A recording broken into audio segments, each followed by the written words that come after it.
Wow, thank you. Thank you so much for that introduction. Thank you to the trustees for inviting me back. Thank you, President Jameson, for having me.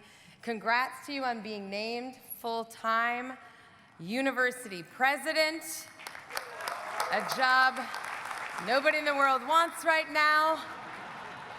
But man, are we grateful for your leadership, and I feel if you just keep your head down, lay low, we're gonna get through this. Congratulations, class of 2025.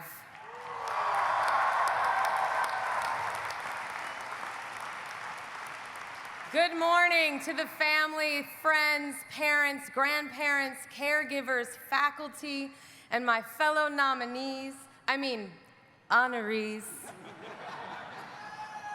on stage with me today. You are all incredibly esteemed in your fields, and I did in fact make cocaine bears, so we are all doctors now.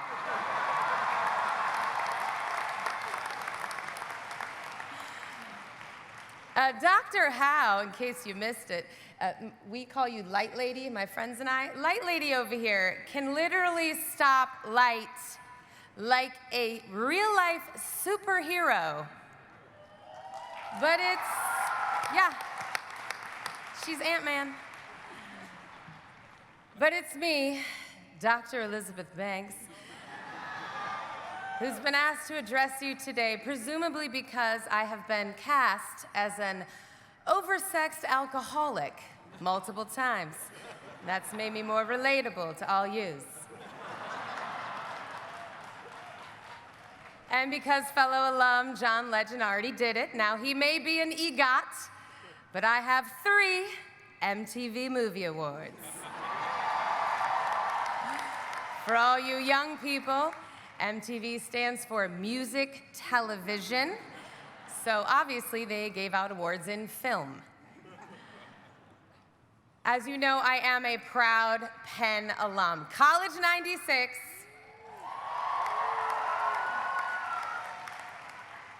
And it is really fun being back here in West Philly and to be standing here in this historic Franklin Field to celebrate your triumphant graduation today.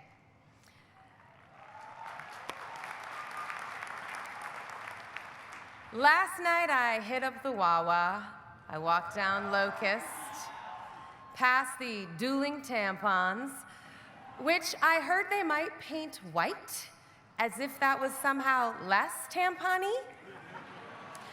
I also took the required photo with Penn's founder, Ben Franklin, went to Houston Hall, where back in my day I had to go to check my email because laptops and phones had not been invented yet.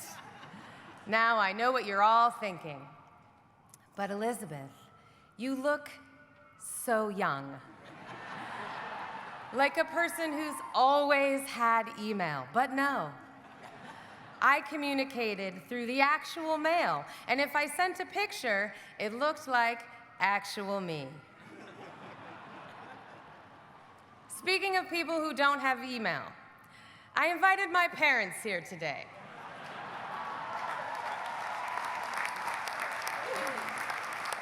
And the last time the 3 of us were in this stadium together, I was sitting where you are, very hungover in my cap and gown,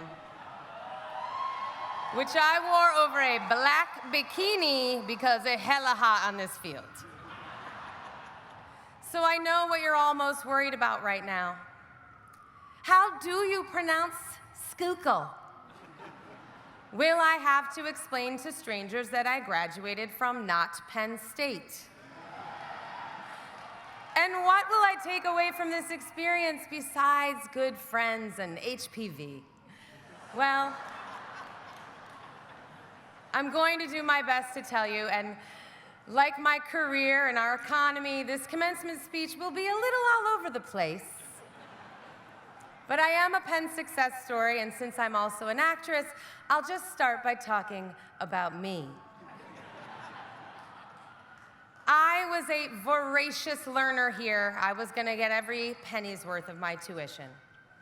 I learned some Shakespeare and about bias in journalism and why marijuana legalization is good public policy. We knew this 30 years ago. That climate change needs our urgent attention. 30 years ago, Professor Robert Giegengach, RIP, was sounding the alarm on climate. But the most impactful lessons I took away from my time here were not academic per se. They were mostly about adulting. For example, I had a class with a tough professor that met only once a week on Fridays. And because the class was small and met so infrequently, absences were not excused and would result in half a grade deduction. An A became an A minus, and so on. So on for other people. I had an A, obviously. So I went to the professor right away because my cousin's wedding was coming up, and I had planned to drive down with my family on a Friday. No problem, she said, but you'll lose your A. But I was expected to go. I couldn't let down my family, I told her. I promised I'd make up the work. I gave her all the reasons why she should not penalize me, but she stuck to her guns. It's your choice, and that choice has consequences in your life.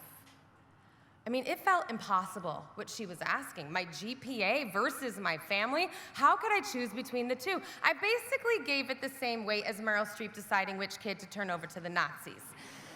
Meanwhile, she was so blasé about the entire interaction because in her mind, she was an adult talking to another adult, which was honestly news to me. I still felt like a kid, and maybe a lot of you do too.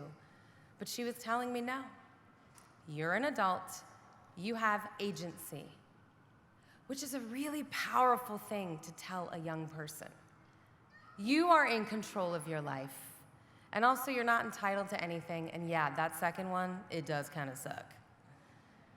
In the end, I went to my cousin's wedding, and I took the hit.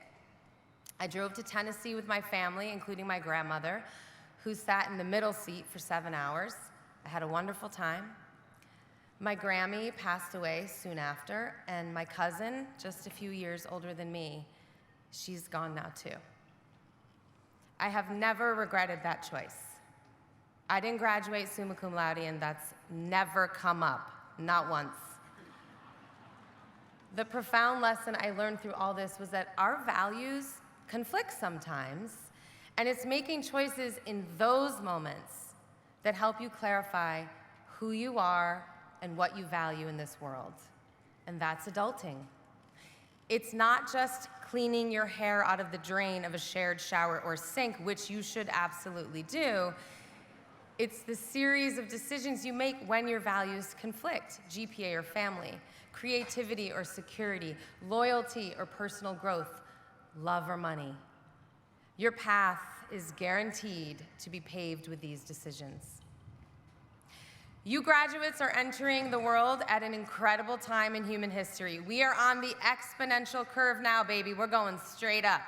On the one side, artificial intelligence, the technological advancements that are coming for every industry, breakthroughs in medicine and gene therapies that will have us living longer and healthier than ever, some of which are being made at this very university.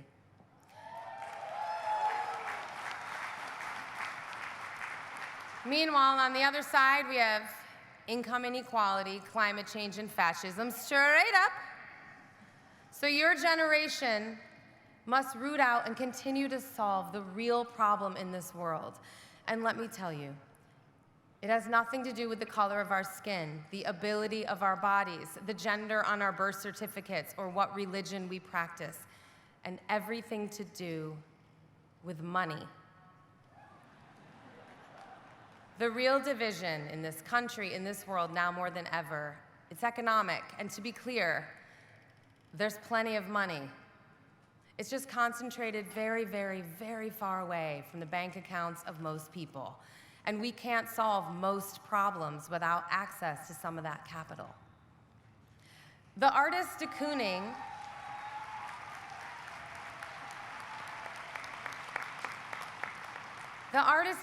said the problem with being poor is that it takes up all your time. I came here as a scholarship kid.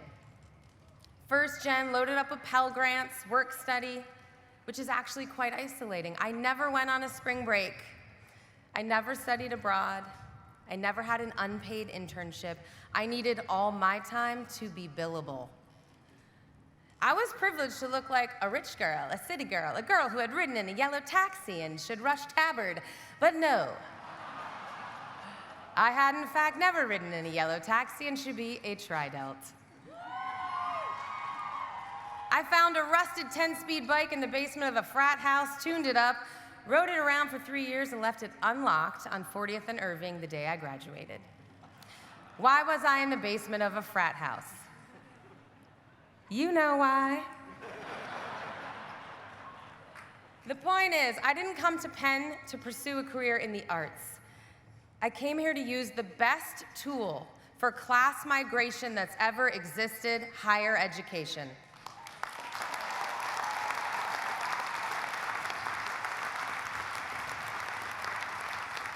And that was it. It was a low bar. Be employable, hopefully well paid. When people ask me when I knew I wanted to be an actor, my answer is when I got paid for it. Was I passionate about it? Sure. Did it bring me self-esteem and joy? It did. But I was practical, pragmatic.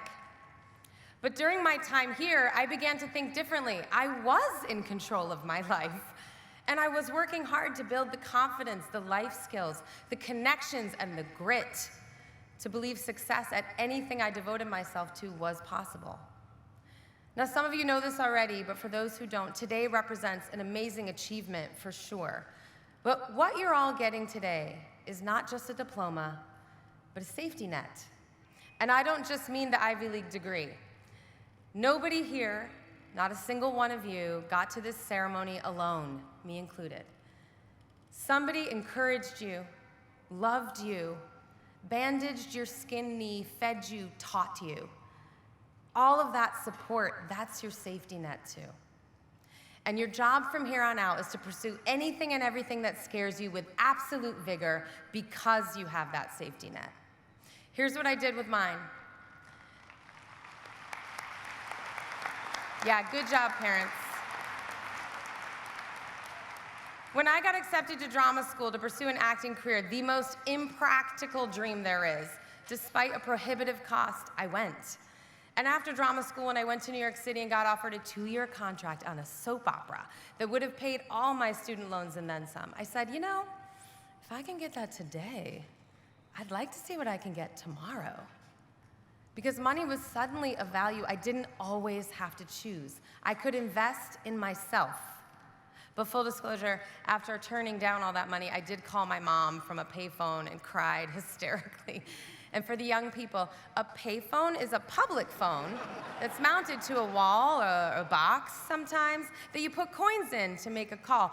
And also coins are small round metal pieces of money. So many of you are rightfully excited about what's next and worried about what you don't have yet. So let this just be a reminder to appreciate what you've already got. You have nothing to lose. You have loads of time, I promise. Use that freedom because your life, it's not going to be determined by your first job or your second, especially because those first jobs, they usually stink, or they're there in a city that you don't like, surrounded by people you don't connect with. I went to grad school in San Francisco right after Philly and immediately knew I wouldn't be settling there. Naked people on bicycles is too much even for me. You will need to keep expanding the idea of who you are and what you can be. And let me reassure you, there is no pie.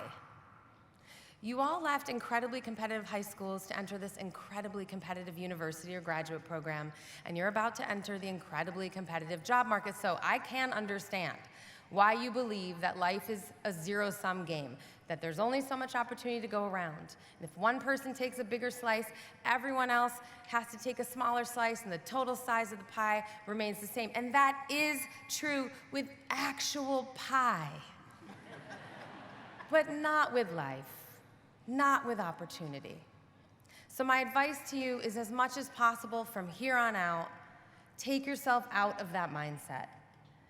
Nobody knows about competition better than an actor. At any given time, 98% of professional actors are unemployed, like federal workers.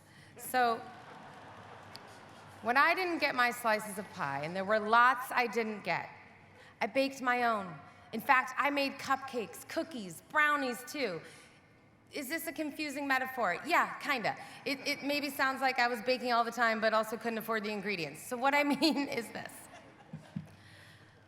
I used my agency to create my own opportunities. Rather than wait for those great acting gigs, I started producing, writing, directing, hosting a game show, becoming an investor, an entrepreneur, podcasting. Was this all in response to overwhelming disappointment? Yeah. Failure is a great motivator. And what's better? All of that made pie for other people too. I created jobs and opportunities for others by selling ideas for TV and movies, like the Pitch Perfect films inspired by my time, right here.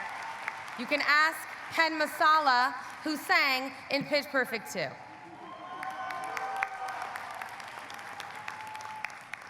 The truth is that if the pie was real, there'd never be any progress.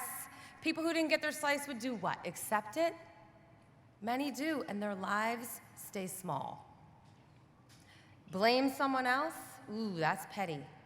And it breeds resentment that only serves, well, no one. You're really only ever competing with yourself, with the limitations you're willing to accept, with the smallness of someone else's idea of what you're capable of. So stop competing and start beating the pie lie. If Jackie Robinson believed there was only so much baseball to go around, we wouldn't have the MLB we have today. If Billie Jean King and Lily Ledbetter had just accepted it when they were told to be happy with what they got, the notion of equal pay for equal work would not be a phrase recognized by every person in this stadium, which reminds me, there's still a lot of work to do. We need bright, conscientious, positive people with expansive minds to do it, and you are them. And I am so excited to see you fail. That's right. You will fail to get exactly what you want at some point, and that is your best opportunity to clarify what it is you really want and pivot if you have to. You've got the safety net to do it. No, but I need this thing, you'll say. But in that single-minded pursuit, you will risk ignoring all the other opportunities waving at you from the periphery. So at every perceived failure, look inward and ask yourself, what are you really after? Is it money, admiration, flexibility, credibility? Get real with yourself and figure out how to get it some other way, your path. Create, collaborate, build, join. In my industry, we like to say, rejection is protection. In time, I always came to see why I didn't get the part. I'm not Legally Blonde's Elle Woods, but I am the Hunger Games' Effie Trinket.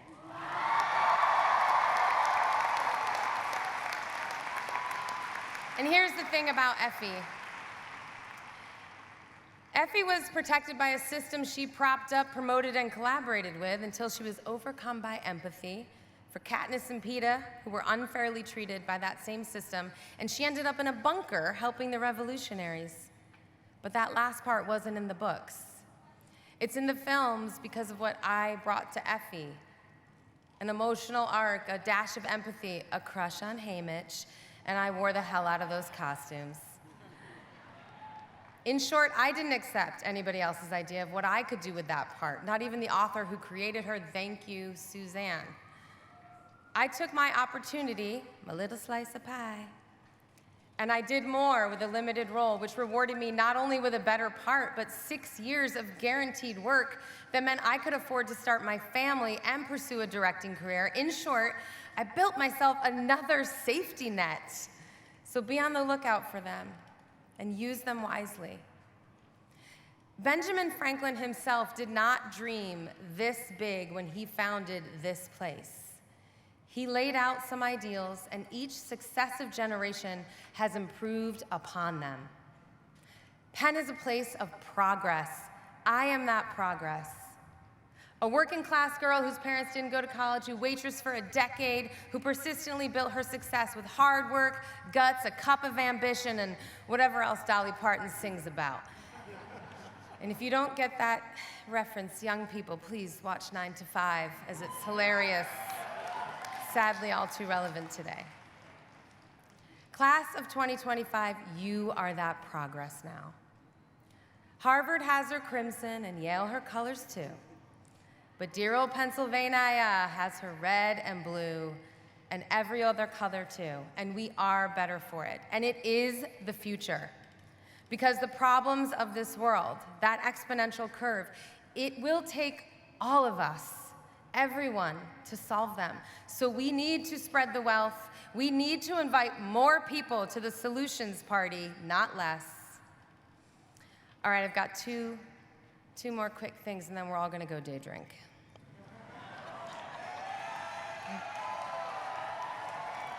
I found the love of my life at this place on 40th and Spruce on a steamy evening in 1992.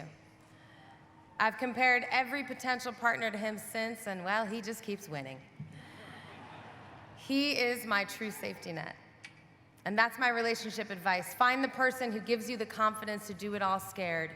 Tie those nets together, because co-creating your dream life, parenting kids, that's unfathomable with anybody who isn't going to catch you when you inevitably fall. Everything's great when everything's great. But when everything's shit, you deserve a partner holding you up, not keeping you down.